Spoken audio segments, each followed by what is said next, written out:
So this is my raspberry garden.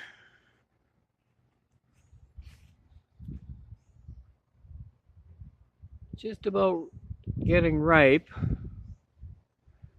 You notice I have this setup here to hold the raspberries within a certain area, so they don't all fall down. You see I have these strings here, and they're at the other end. At the other end, I have it tied to the fence. And so we're just getting the ripening. The raspberries have been my greatest success here. And that's because the squirrels don't seem to eat them, and the rabbits don't seem to eat them, and the bugs aren't too bad either. So that in itself is huge. Here, this is kind of my lettuce garden. It looks really pathetic. And part of the reason for that is because things are eating them. We also have rabbits and voles, these big vegetarian critters. So they're taking care of my lettuce. So lettuce I have to kind of keep above ground. And so I have a couple of pots here. This pot has some lettuce, and there's a couple of little ones here that I'm getting going, so I'll have a lettuce supply a couple of months from now. And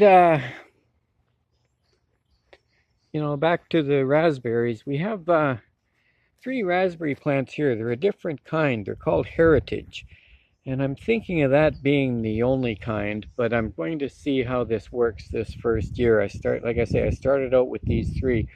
Like my other raspberries, I'm hoping they produce a lot of roots, raspberries growing up through the roots, called adventitious roots, for those in the scientific mind of things.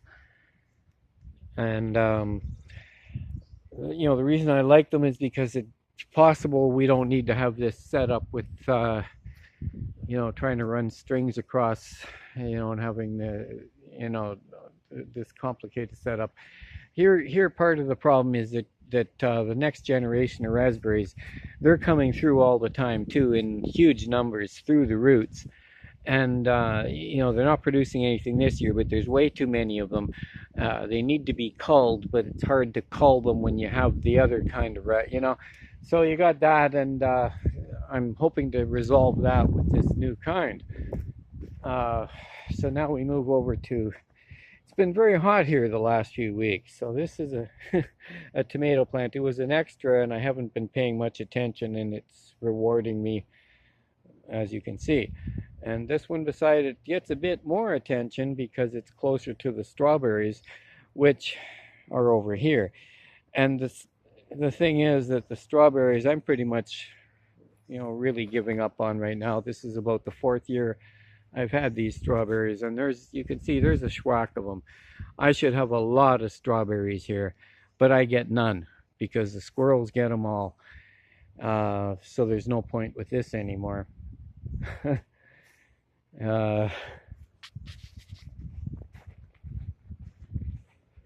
And then we have my cherry tree. I put a lot into this over the last 4 years or so. This year, I had never gotten any cherries to speak of, and it really starts with not getting any flowers. Because I wasn't getting any flowers, I thought maybe I could just add more fertilizer, and I got a kind of fertilizer that I thought wouldn't burn them. I don't know if that's the problem. At any rate, this tree is, it's almost dead. You can see a growth at the bottom. It's too bad. It was a combination strawberry cherry tree, and if it were in the right environment, it had grafts on it, because you see cherries need to be cross-pollinated and by a different species, and so the real trunk and everything of this tree is a Rainier cherry trees, which are very, very good cherries, but they need to be pollinated by another kind of cherry, and one example is black tartarin, and there's a few others. At any rate, I hadn't been getting flowers. I hadn't been getting any cherries. I've had this, for almost 4 years, and I've trimmed it really nicely. It really would have looked nice this year. I finally added this fertilizer that I think may have killed most of it. You can see it's starting to grow out of the bottom, but you know, who knows? It's not looking good for this tree. And now, beside that, we start getting some more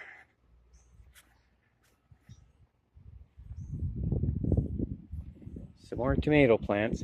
This first one I'm showing you, we're just on the other side of the strawberries. As you progress further along this line, the care increases and the result increases.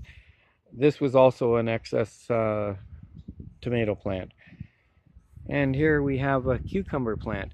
You notice, you can see, you have some leaves here, and you have other places where there are no leaves. The leaves have been eaten off, and that again is either a rabbit or this vole creature. So they also like my cucumbers.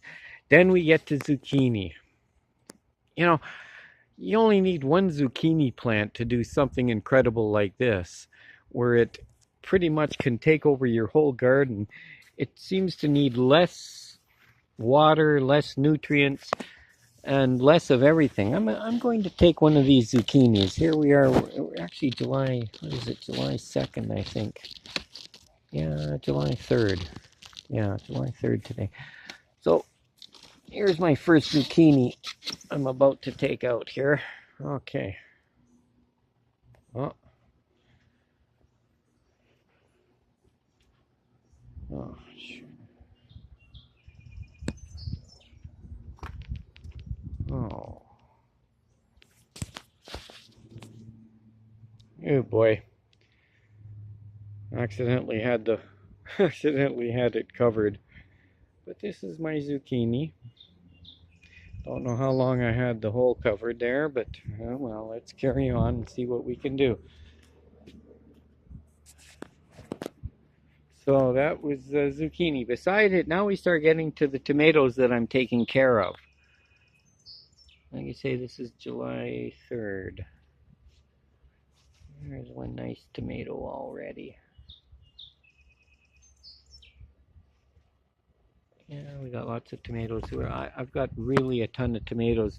I've got about 7 or 8 plants here. And I get way more tomatoes than I can possibly use in a year. But if you got a big family, nothing beats tomatoes. And they are so tasty. I've got 3 or 4 different kinds. One are the beefsteaks you're talking about. Another are pink tomatoes. And I like to have variety. There's more tomatoes here.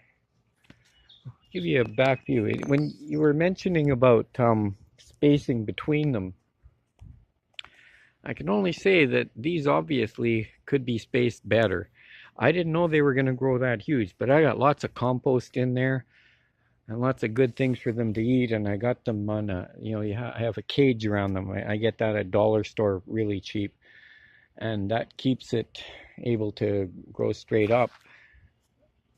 And I got more tomatoes growing in here. You can see lots of flowers everywhere. I'm going to have a real abundant, way more tomatoes this year than I could possibly want.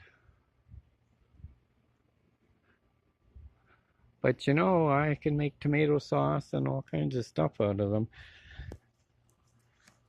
Here's a nice tomato, right? Let's see if I can show you that tomato. Yeah. Anyway, another week or so and I'll have them. And yeah, so we got the tomatoes. Well, what's any garden without a rhubarb plant? Looking a little worse for wear. I've already got one good stalk of rhubarb out of them. There's only so much you can do with rhubarb, though. Okay.